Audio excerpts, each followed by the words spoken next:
I say, I'll be the guy. Okay. A moth goes into a podiatrist's office. A moth goes into a podiatrist's office. Right. You are correct.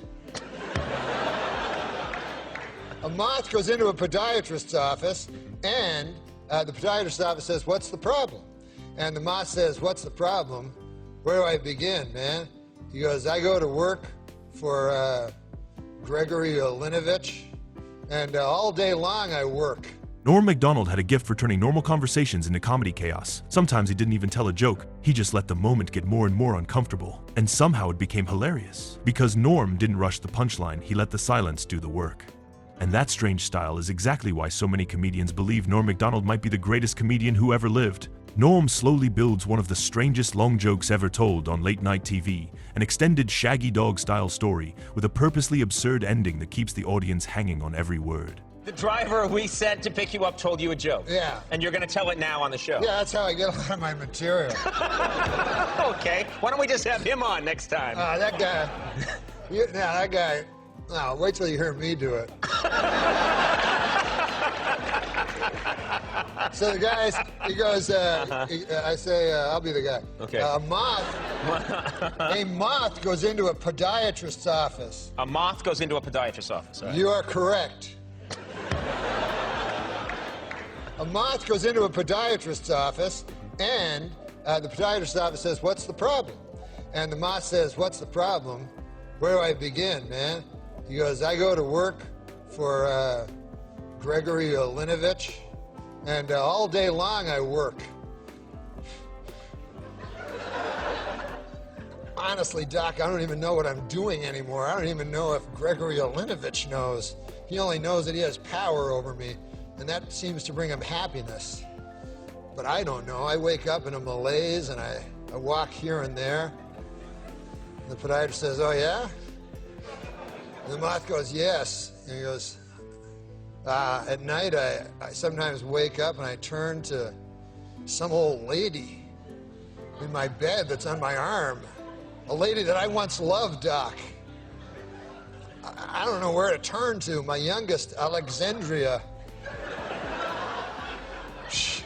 Norm mercilessly roasts the film chairman of the board and hilariously heckles Courtney Thorne-Smith on Late Night with Conan O'Brien, turning a movie promo into a classic comedy moment. A basket commemorating sort of the tough situation I'm in is really nice. Yeah. Well, that's not what that is. Well, what is this basket for? Oh, this is an older basket. I procrastinate, as you know. And this is a basket I got you back in June. Wait a minute. Wait a minute. Norm, you've had this basket since June? Yeah. I've seen you. You've been on the show like 3 times. Why didn't you ever give me the basket? I keep forgetting it. But I wanted you to know I bought it. It was $60, and I wouldn't open it. I think it would smell. Well, there's a card also. Yeah, I see that. It says congrats on it. That's terrific. Oh, I don't know if can I read it? Yeah, why not? "Congratulations, Conan, on finally securing your place as permanent host of The Tonight Show."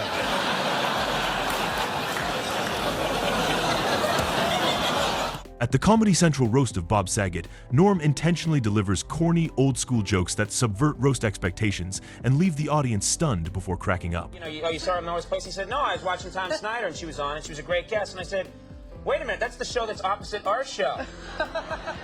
Why weren't you watching our show, pal? Because I wasn't on it that night. All right, no, stay. We have exciting stuff to talk about. You've been on this show, Melrose Place, for 5 years. For 5 years. And now you're leaving. Why are you leaving? It's time. You know? I mean, how many times feel can you be like Oprah. fired, rehired, drunk, sober? I understand. I know. I Thank understand. you. Yes, I see. Norm casually roasts Andy Richter during a Conan appearance, a moment that's simple, awkward, and completely Norm. You're Irish. Yes. What are you?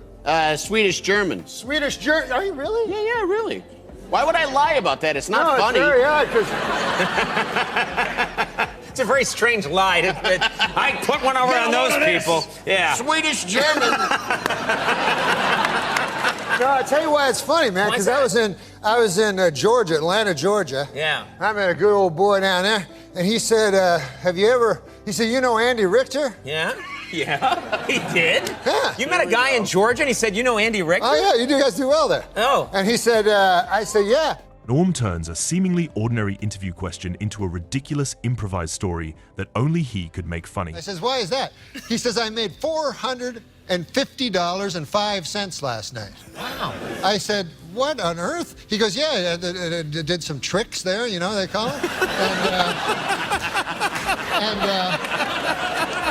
So I said to him, you know, I eat steak and eggs. I eat, you know, expensive. He says, that's all right. I made $450.05. And I said, well, who on earth gave you 5 cents? He said, every one of them.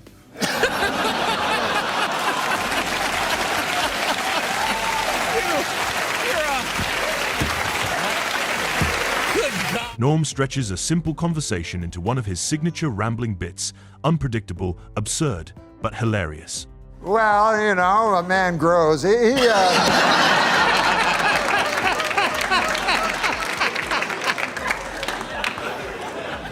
But this is the point. Yeah. Chuck Datino, he went to McGill University and he got 3 degrees, by golly. And he went over across the pond to the fellers with Cambridge and he even stood up to them. Mm-hmm. And we thought, boy, he's going to be the next. We had Jean Marchand, Gérald Pertier, Pierre Trudeau, the 3 wise men of Quebec. By God, Jacques de Gatineau was going to be the next. Give me the next gun. Yeah, but he vanished. And I met him, I started to do stand-up and...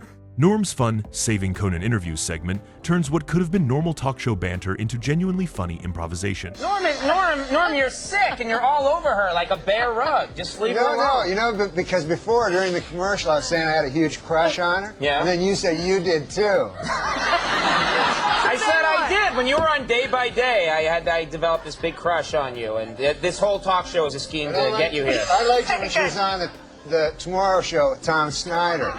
Not the Tomorrow Show, but the later show. He says to me in the break. You have no idea who I am. Yeah, no, I know from that show, that's all. He says to me, oh, I really like her. I saw her. I really think she's great. I really have a crush on her. And I said, where, you saw her in Noah's Place? He said, no, I was watching Tom Snyder and she was on and she was a great guest. And I said, wait a minute, that's the show that's opposite our show.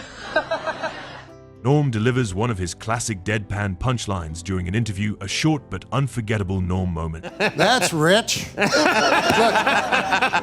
I'll tell you something. Yeah, what's up, pal? This is not a memoir. It says my memoir on it. Oh, yeah, well, I thought this was a memoir. I thought this was... No, it only says a memoir on it, but Yeah. it's a novel. I don't know, so I was angry when it was in the nonfiction. Yeah. Because it's a memoir. It says a memoir, it doesn't mean anything. Right. It's like if you bought Grapes of Wrath, you're like, hey, there's no grapes. Yeah. Or you put it in the grape section. That's smart. Yeah. Then everybody will find Grapes of Wrath. Yeah. People that like grapes. Okay, listen. Norm, settle down. Have I made my point? David Letterman explains why Norm Macdonald was one of the best stand-up comedians alive, praising his unique delivery and fearless comedic style. I didn't know that. Very talented actor. Nobody funnier. Ladies and gentlemen, Norm Macdonald.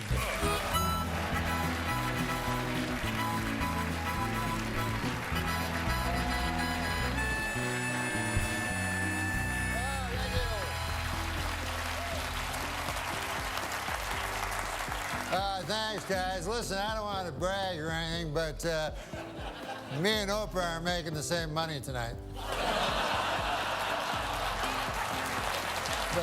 Norm Macdonald never chased trends. He didn't try to be the loudest comedian in the room. Instead, he told jokes exactly the way he wanted to, slow, awkward, completely unpredictable. And somehow that strange style turned Norm Macdonald into one of the most beloved comedians of all time. Not because he tried to be the funniest, but because he was uniquely original.